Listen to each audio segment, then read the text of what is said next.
Welcome to class 10th। जिस प्रकार हमने अवतल और उत्तल दर्पण से प्रतिबिंब बनने के नियम पढ़े थे, ठीक उसी प्रकार अब हम उत्तल लेंस से प्रतिबिंब बनने के नियम पढ़ेंगे, ताकि जब प्रतिबिंब कैसे बनता है उससे के लिए हमको कौन सी किरणें कहाँ से होकर गुजरती हैं यह हम ज्ञात कर लेंगे। तो हमें प्रतिबिंब कैसे निर्मित होता है ये जानने में आसानी होगी। तो हम देखते हैं उत्तल लेंस से प्रतिबिंब बनने के नियम। नंबर 1, उत्तल लेंस में मुख्य अक्ष के समांतर आपतित प्रकाश किरण। सबसे पहले तो मैं इसमें बता दूं कि ये जो उत्तल लेंस जो कि बीच से मोटा और किनारों पर पतला होता है, इसका सेंटर पॉइंट जो कि उसका प्रकाशीय केंद्र कहलाता है, और इसकी वक्रता केंद्र C1 और C2 जो कि जिन गोलों के से ये कटे हुए हैं उसकी त्रिज्या है, वो वक्रता त्रिज्या C1 C2, और ये उसकी फोकस दूरी F1 और F2।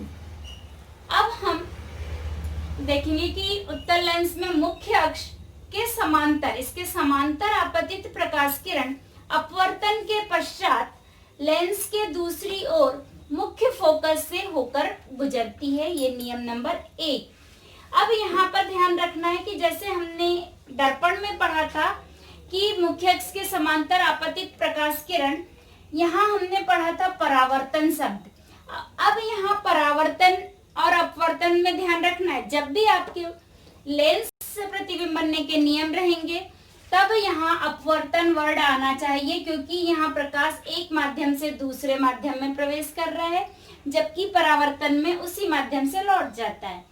और यहाँ पर जो मैंने लिखा है कि अपवर्तन के पश्चात लेंस के दूसरी ओर मुख्य फोकस से होकर गुजरती है। यदि हम लेंस के दूसरी ओर नहीं भी लिखें, केवल मुख्य फोकस से होकर गुजरती है लिखते हैं तब भी सही है, लेकिन यहाँ पर दूसरी ओर लिखना इसलिए लिखा गया है जिसे आप भी ध्यान रखें कि मुख्य फोकस तो ये भी है, क्योंकि लेंस में दो मुख्य फोकस होते हैं। तब आप उस स्थिति में यहाँ से वापस मुख्य फोकस से इस प्रकार से यहाँ से ऐसे निर्गत न कर लें, इसलिए यहाँ पर जो है आपको लेंस के दूसरी ओर लिखा गया है, क्योंकि अपवर्तन के पश्चात वो पारदर्शी माध्यम है चूंकि, तो दूसरी ओर प्रकाश किरण जाएगी, उसी ओर वापस नहीं लौटेगी। इस बात का आपको ध्यान रखना है। तो इस प्रकार उत्तल लेंस में मुख्य अक्ष के समांतर आपतित प्रकाश किरण अपवर्तन के पश्चात लेंस के दूसरी ओर मुख्य फोकस से होकर गुजरती है। रूल नंबर 2, मुख्य फोकस से आपतित प्रकाश किरण। अभी जब मुख्य अक्ष के समांतर प्रकाश किरण थी तो मुख्य फोकस से होकर गुजर रही थी अपवर्तन के पश्चात, और जब मुख्य फोकस से होकर जाएगी तो मुख्य फोकस से गुजरने वाली प्रकाश किरण अपवर्तन के पश्चात मुख्य अक्ष के समांतर हो जाती है। अपवर्तन के पश्चात मुख्य अक्ष के समांतर हो जाती है। यहाँ पे हम एक और डायग्राम भी कर सकते थे, इसी प्रकार यहाँ पर भी इस प्रकार से हम ले जाके कर सकते हैं, और उसके बाद यहाँ से ये इसके समांतर आपतित होगी।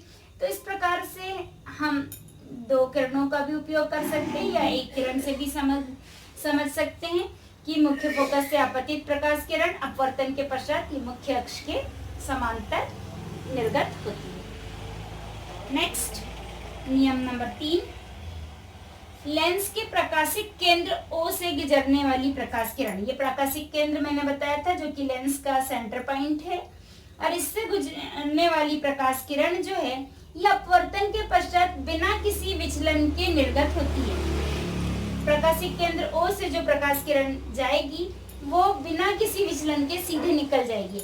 जैसे ये मुख्य अक्ष भी जो है, देखिए प्रकाश मुख्य अक्ष से होकर गुजरने वाली प्रकाश किरण भी बिना किसी विचलन के निकलेगी। ये भी देखिए प्रकाशिक केंद्र से ही तो होकर जा रही है। मुख्य अक्ष जो है जो कि C1 C2 से जो मिलते हुए निकलती है, तो ये प्रकाशिक केंद्र से भी होते हुए गुजरती है। तो यह किरण भी जो है ये अपवर्तन के पश्चात बिना किसी विचलन के निर्गत होती है।